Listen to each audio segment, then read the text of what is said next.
So, Fine. apologies for the technical difficulties.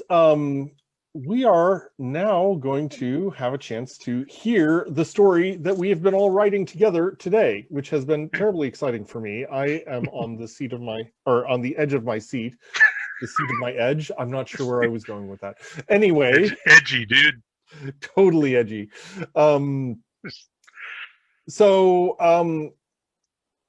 the last I checked, we had not quite come to the end of the story, so I am really excited to see where this goes. And I will hand it over to Tim to read the story for Okay. us and bring it to a satisfying conclusion, or Satisfying. a tragic one, or an absurd one, however you like. That's right. Here we go. This is That's our right. story. All right.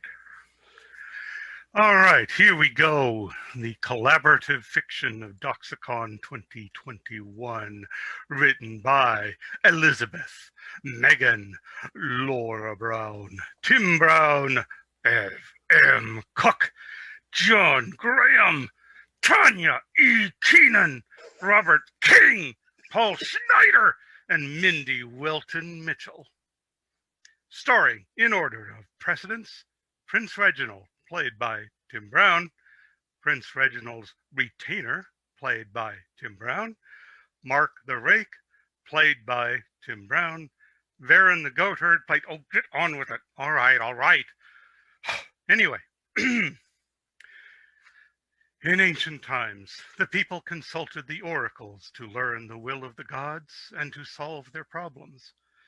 But Varen was sure no oracle could have predicted this problem. He was pretty sure his goat shouldn't be talking to him, and that it shouldn't be warning about the coming of great darkness.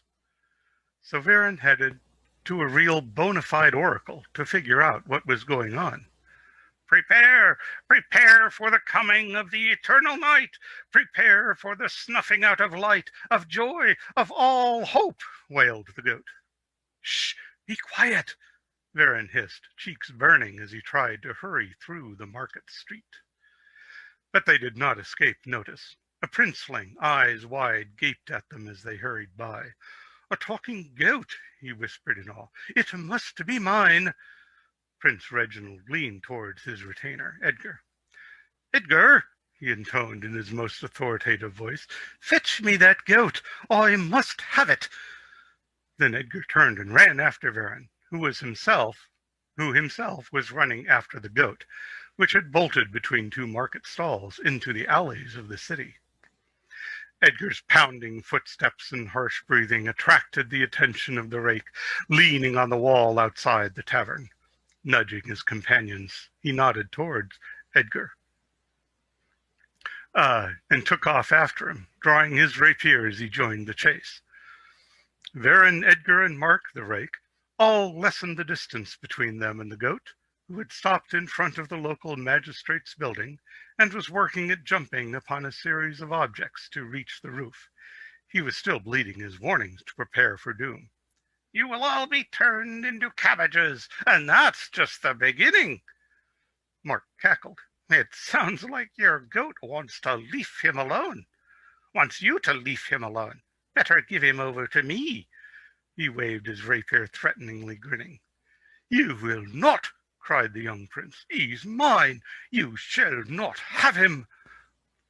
His retainer rolled his eyes and heaved a sigh, thinking, what will become of Prince Reginald when he begins to become a man? I need a new position. A smirk crossed Varen's face.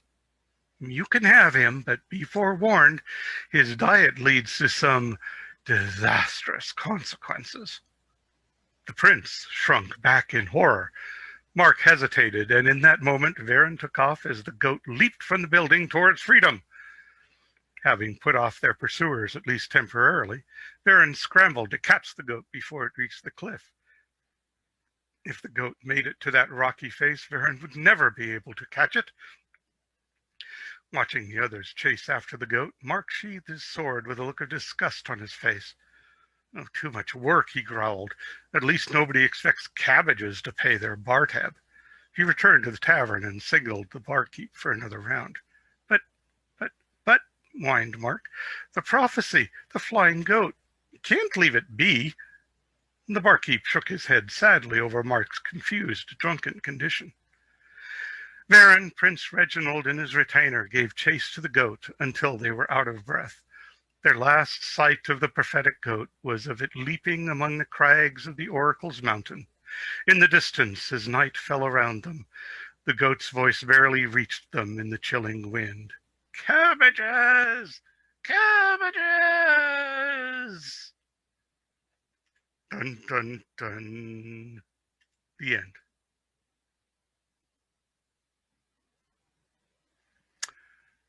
There you have it.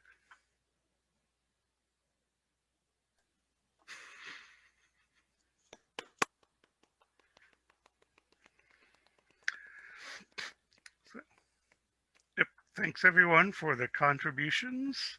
There was absolutely no editing, just an ending I tacked on.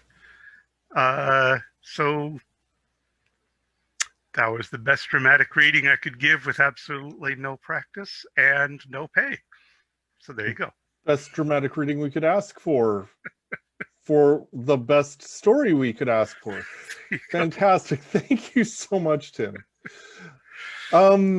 We are going to, well, the next session is our lay keynote. That will be at about 3:30. So that gives you about 15 minutes to talk amongst yourselves in the Discord chat, and to perhaps consider the implications of this story we've written for all of our lives. Looking forward to seeing you in a few minutes. God bless.